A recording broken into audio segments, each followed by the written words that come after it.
Good day everyone. So this is the part 2 of our lesson number 1, which contains the legal, ethical, and societal issues in media and information. Let us just have a recap regarding our topic.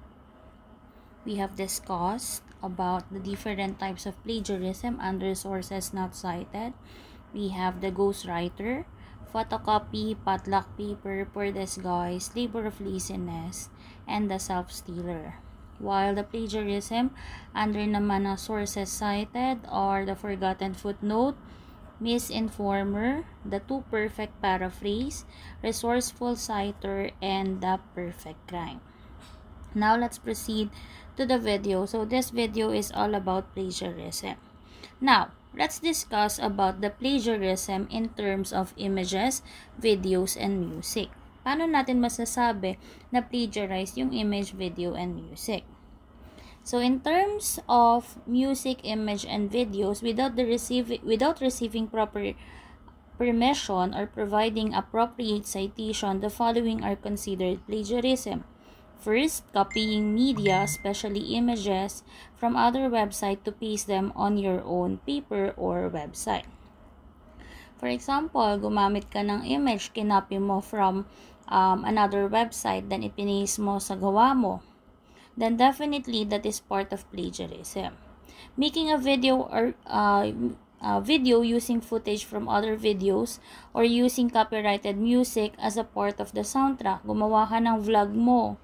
Then, sa vlog mo, gumamit ka ng background music. Then, yung background music na yun is a copyrighted music. Definitely, meron kang chance na makasuhan ng plagiarism.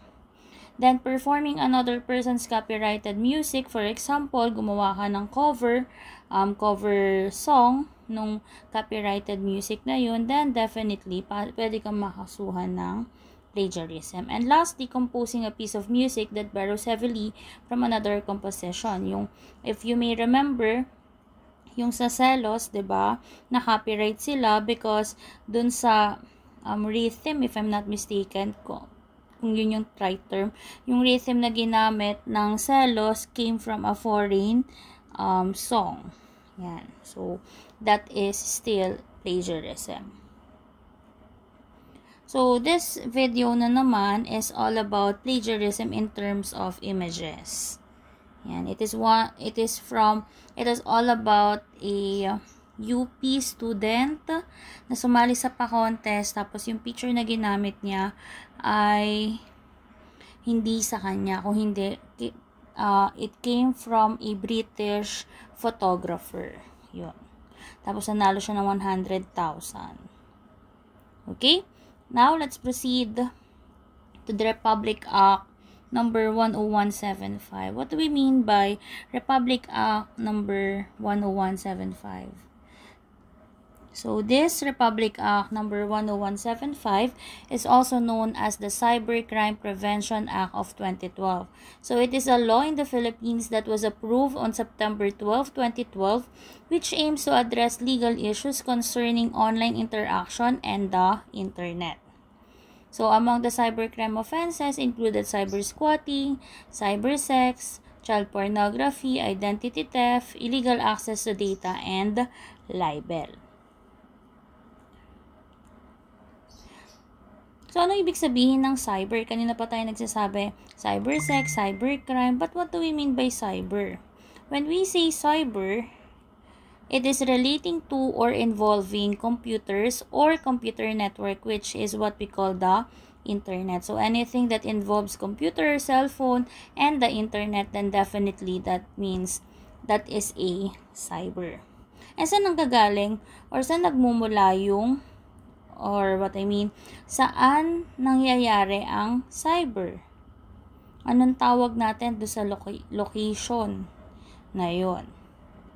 Yun ay tinatawag na cyberspace. So, cyberspace refers to the virtual computer world and more specifically an electronic medium used to form a global computer network to facilitate online communication.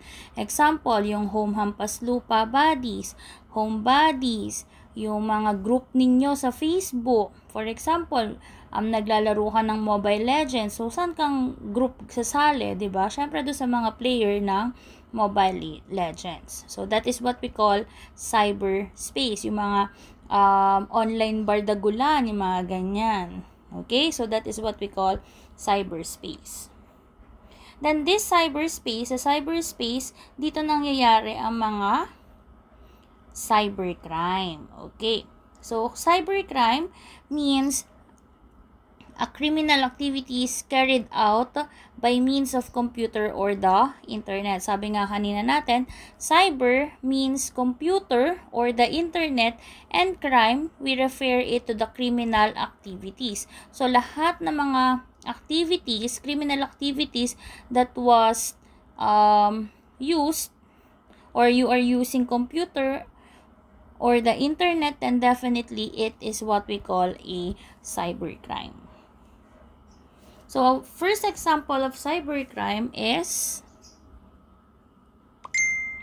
yes, that is cyberbullying. Okay? Cyberbullying is the use of electronic communication to bully a person, typically by sending message of an intimidating or threatening nature. Example, piniem mo or nag-comment ka dun sa post ng isang kaaway mo, sinabi mo, pangit ka, di ka mahal ng nanay mo, ganyan. So, that is bullying. Aabangan kita sa labas, yan.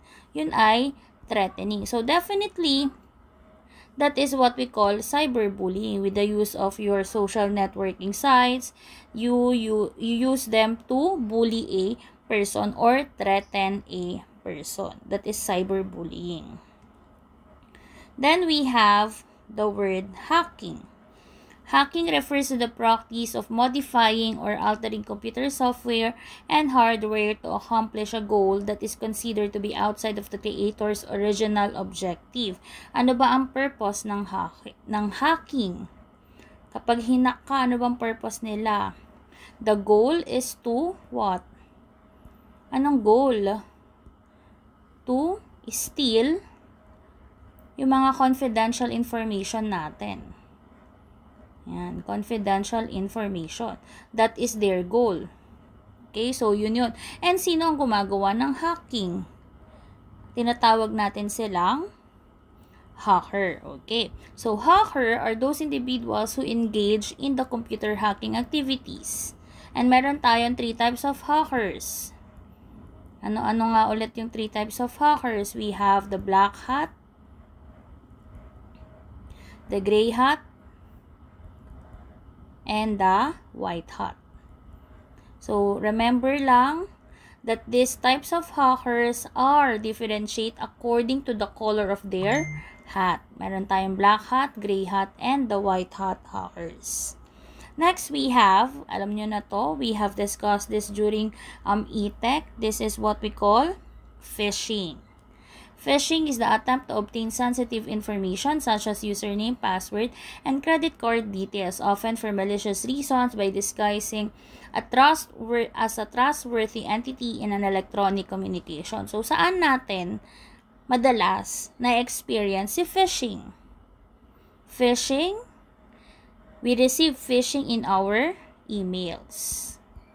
Okay, sa emails natin natatanggap yan. O, click this to log in. Tapos, makukuha niya na yung username and password mo. That is through phishing. Then, we have, downloading. So, downloading, this is illegal downloading. When we say illegal downloading, we refer to obtaining files that you do not have the right to use from the internet. Ano ba yung mga illegal downloading sites na ginagamit ninyo? So, here are some. We have the Pirate Bay, the Kick-Ass, Torrent, YTS, RARBG. Yung mga yan ay illegal downloading sites.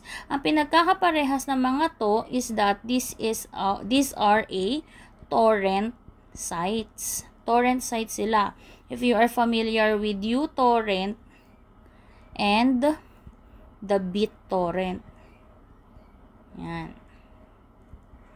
These are the illegal downloading sites. Sa mga legal downloading sites naman, we have iTunes, Yahoo Music, Amazon, Netflix, and Roku.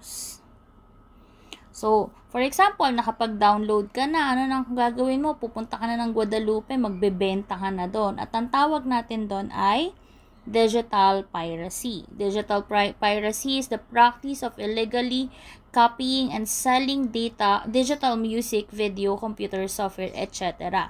Kung kanina sa illegal downloading, nagda-download ka ng mga crack or mga software na illegal, then dito sa digital piracy, ibinebenta mo na siya. Yung mga na-download mo illegally, you are selling it for you to be able to have a money. So, pinagkapirahan mo na yung pag-download mo.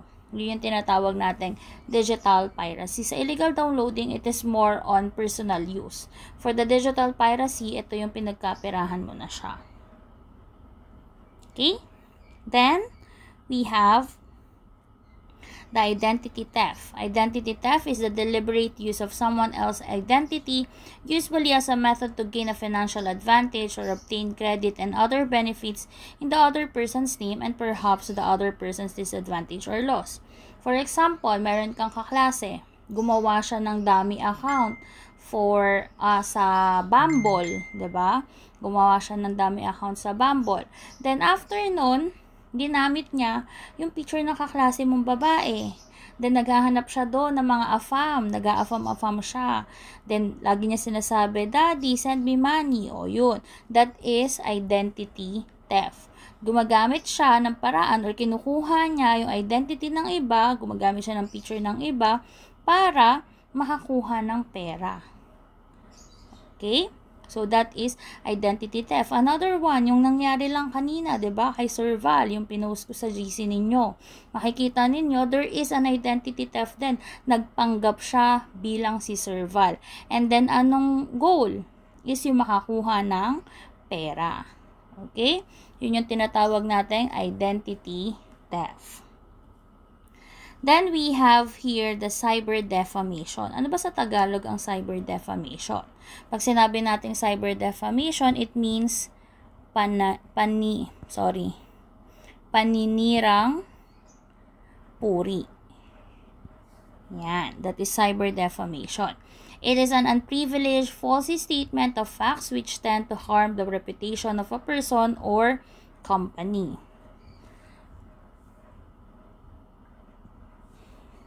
Yan. So, bilang isang subject ng unfair criticism and gossip, marami talaga magiging epekto yan sa ating buhay. But, how are we going to pursue legal remedies to defend ourselves from this unfair criticism? So, here are the ways kung paano natin ito muna, i-discuss ko muna yung dalawang types of criticism. So, meron tayong cyber libel at slander. Libel is written while slander is verbal. Slander is also called oral defamation. So, that is the difference between the two. Si libel is sinulat, si slander sinabi. So, there is an example of cyber libel case between Enchong D and Claudine, Davao Representative Claudine Bautista Lim. So, you may search that in Facebook. Ayan. Next. Paano ka naman ngayon makakasuhan ng slander or oral defamation? Kasi nga, diba, verbal siya. So, the following, in order to be successfully lodge case for slander, the following elements must be proven. First, there is an imputation of a crime, vice, defect, act, omission, condition, status, or circumstance. Ibig sabihin, pag sinabi ka ng kaklase mo, magnanakaw ka, cheater ka, pokpok ka, yan. So, there is already a first element na pwede mo siyang kasuhan ng slander or oral defamation. Second, the imputation is made publicly.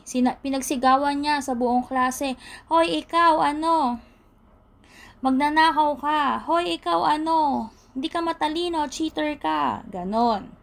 Yan. O kaya naman, kung hindi man sa buong klase, may nakarinig or merong isang witness, kahit isang witness na narinig niya, nakita niya, na sinabi yon nakaklase mo at sinabihan ka ng ganitong ganyang masasakit na salita, then definitely that is already an element for oral defamation. The third one is the imputation must be made maliciously. May mali siya. Kunwari, halimbawa, nagsabi lang siya, nagbibiruan lang kayo, pero yung biro niya, parang may meaning, kunwari ka pa, kala mo naman magaling ka, cheater ka lang naman sa exam. Ganon, diba? May mali siya. Pag ganyan-ganyan ka pa, ikaw nga'y magnanakaw dito sa classroom. Ganon. So, that is what we call a malicious act. Number 4, the imputation is directed against a natural or juridical person or the one who is dead. Direct niyang sinabi sa'yo. O kaya naman, sinabi niya, namana mo sa tatay mo yung pagiging babaero. Namana mo sa tatay mo yung pagiging magnanakaw, parehas kayo. Wherein yung tatay mo, for example, ay patay na. So, definitely, it is an imputation. Kung saan, pasok siya doon sa elements ng oral defamation. And lastly, the imputation tends to cause dishonor, discredit, or contempt of a person or tends to blacken the memory of the one who is dead. Ito yung nakakasira ng reputasyon ng tao. Once na feel mo na nasiraan na yung reputasyon mo, then definitely, if this all proves, or these elements prove, then definitely pwede ka nang magsampa ng oral defamation or slander. But take note ha, according to the Constitution, yung word, and I quote, yung word na putang ina ay hindi pasok sa oral defamation kasi nga from the Constitution, it is a mere expression only. So kapag sinabihan ka, and I quote, putang ina ka, tang ina mo, then hindi yun pasok sa oral defamation. Pero pag sinabihan ka niya, putang ina ka, magnanakaw ka, putang ina mo, magpokpok ka, mga ganyan. So definitely, pasok yun sa oral defamation. Okay, sorry for the term, but I need that for you to be able to address those kinds of statement para mas ma-discuss natin ng maigi yung oral defamation. Now, remember ha, na kapag ang imputation is verbally made, then it is considered slander. Pero kapag ang imputation ay made through writing, printing, lithography, radio, then it is punishable as libel.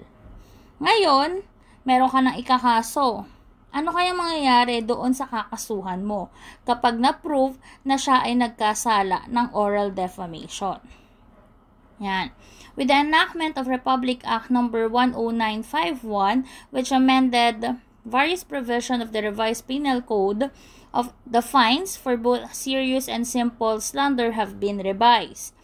Dito sa serious slander, it is now punishable of arresto mayor in its maximum period of prison correctional in its minimum period, or 4 months and 1 day to 2 years and 4 months, o kaya naman kung may pera sila, magpo-fine sila ng 20,000 pesos up to 100,000 pesos. Kapag naman siya ay simple slander, it is punishable by arresto menor or pagkakakulong na 1 day to 1 month or a fine not exceeding 20,000 pesos. Yan. So, maghanda-handa na kayo. Ano kaya yung magiging kaso? 'Di ba?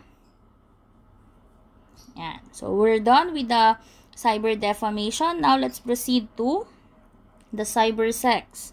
Cyber sex, also called computer sex, internet sex, and net sex. It is a virtual sex encounter in which 2 or more people send each other sexually explicit content or sexually explicit act. Minessage mo yung girlfriend mo, baby, saan ka naman ng pic na nakahubad? That is a sexually explicit content. Okay? Tapos, meron kang GC. Oy, bro, send naman ng link. Yung link na pinapasend mo is that contains malicious or sexually explicit act or content. Definitely, that is part of a cyber sex. Yan. So, mag-ingat-ingat tayo sa mga isinesend natin or isinishare natin online. Okay? At is cybersex. Then, we have child pornography. Sa child pornography, let's define first pornography. Pornography, it is the representation of sexual behavior in books, pictures, statues, films, and other media that is intended to cause sexual excitement. Pag sinabi natin child pornography, it is a form of child sexual exploitation. Gumagamit sila ng bata. These are the minor children. Yan. Then, the next cybercrime is the cyber squatting. We have discussed this before. Parang recap na lang to. Nag-review na tayo before sa NAT. And na-discuss ko tong cyber squatting. Cyber squatting is registering, trafficking in, or using an internet domain name, with bad faith intent to profit from the goodwill of a trademark belonging to someone else. Example, ako. Diba? If you may remember ulit yung example ko. Example ako. Yung www.pldt.com, available yung domain. So, binili ko, kahit hindi ako affiliated kay PLDT. Ngayon, si PLDT, gagamitin niya na si PLDT.com. Kaso, hindi niya magamit kasi nga, ako na yung nagmamayari. So, ang gagawin ko, ay ibebenta ko kay PLDT yung domain name na yun sa mas mahal na halaga. So, ang tawag sa akin ay, anong tawag sa akin? Cyber squatter. Okay? So, ako yung nagbenta ng domain sa isang company or sa isang tao na nagmamayari noong trademark na yon sa mas mataas na halaga. Yun yung sinasabi nating cyber squatting. So, those are the different cyber crimes na pwede nating maikaso online. Okay, next we have the trademark. Ano ba ang trademark? Trademark is a recognizable sign, phrase, or symbol that denotes a product or service and legally differentiates it from all other of its kind. O, for example, diba sa Nike, ito ang kanilang trademark, yung check na yan. O kaya naman sa McDo, anong trademark ng McDo? Love ko to. O kaya yung letter M nila na symbol. Sa Jollibee, we have the B and yung phrases nila na bida ang saya. Sa Jollibee, bida ang saya, diba? Ganon. Oh. Then, we have the copyright. Copyright is a legal device that gives the creator of a literary, artistic, musical, or other creative work the sole right to publish and sell that work. So, dito sa Philippines, we have the intellectual property wherein yung copyright shall be protected during the life of the author and for 50 years after his death. Yan. That is under the Philippine law. Ngayon, anong tawag doon? Ay, wait lang. Meron pa pala. The copyright owners have the right to control the reproduction of their work, including the right to receive payment for the reproduction. For example, ako, nakaimbento ako ng aircon na pinapatakbo ng solar panel para mas makatipid. So, pwede ko i-apply yun for my intellectual property. Then, yung copyright sa yun, tatagal siya ng 50 years hanggang nabubuhay ako, magtatagal yung copyright hanggang buhay ako o kaya naman 50 years after my death. And, pwede kong pagkakitaan yung pagbebenta ng na aircon na yun. Okay? Ngayon, anong tawag natin doon sa violation ng copyright? We call it copyright infringement. Okay? So, the violation of copyright is the infringement or what we call the copyright infringement. And, ano naman, yung pumoprotekta sa atin sa plagiarism at saka sa copyright or sa intellectual property na yan. Anong batas ang pumoprotekta sa atin? Yun ay tinatawag nating fair use. So, it is a legal concept that allows the reproduction of copyrighted materials for a certain purposes. Bakit kapag gumagawa kayo ng mga research paper, okay lang na yung mga images, some of the data can be came from the other resources. Pero hindi kayo nakakasuhan kahit hindi kayo nag-aas ng permission because of the fair use. Okay? Pero, kasi ang fair use, if you are using that content or images or videos or music, if you are using it for a specific purpose, for example, magre-review for news reporting, sa pagtuturo, or kaya naman sa scholarly research. So, definitely, pasok tayo dyan sa fair use na yan. Then, we have the computer addiction. It is the excessive use of the computer to the extent that it interferes with the daily life. So, this is the excessive use of computer. For example, hindi ka na makapasok kasi lagi kang puyat, laro. Yan. So, that is computer addiction na. Sign na yan ng computer addiction mo. Then, alam naman natin, ang Pilipinas ay binubuo ng kalat na kapuluan, kaya meron tayong definitely na tinatawag na digital divide. It is an economic inequality between groups in terms of access to, use of, or knowledge of ICT. The divide within countries can refer to the inequalities between individuals, household, businesses, and geographic areas at different socio-economic levels. Diba? Kapag ikaw ay nag-aaral or estudyante dito sa Metro Manila, definitely 1:1 ang computer kadalasan. Pero kung ikaw naman ay galing sa probinsya or dun ka nag-aral, mapapansin mo there is a big difference in terms of ICT. Kasi yung mga nasa probinsya, nahihirapan ang NCR, or should I say the Department of Education, na magpadala ng mga kagamitan kasi nga mas malayo sila, tawid dagat, yung mga ganyan.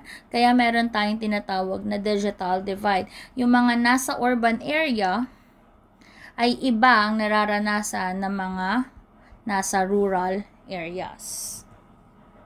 Then we have the virtual self. This is the persona you create about yourself virtually. Ito yung identity na kinecreate mo sa iyong virtual world. Sa virtual world mo, sa Facebook account mo, panay ka post ng mga dasal, ng mga words of God, si mga ganyan. Pero, doon sa kapitbahay mo, naririnig kayo, nagmumurahan kayo pamilya. Yun yung tinatawag nating virtual self. Hindi nagre-reflect sa totoong pagkatao mo, yung pinopost mo sa iyong virtual world. Yan. Okay? Then, lastly, we have the netiquette. We all know that netiquette came from the two-word network and etiquette, and it refers to the correct or acceptable way of communicating on the internet. So, that is the end of our discussion. If you have questions, just raise your questions in our group chat. So, that's all for today. Thank you very much, and see you on Wednesday or Thursday for your summative test. Goodbye.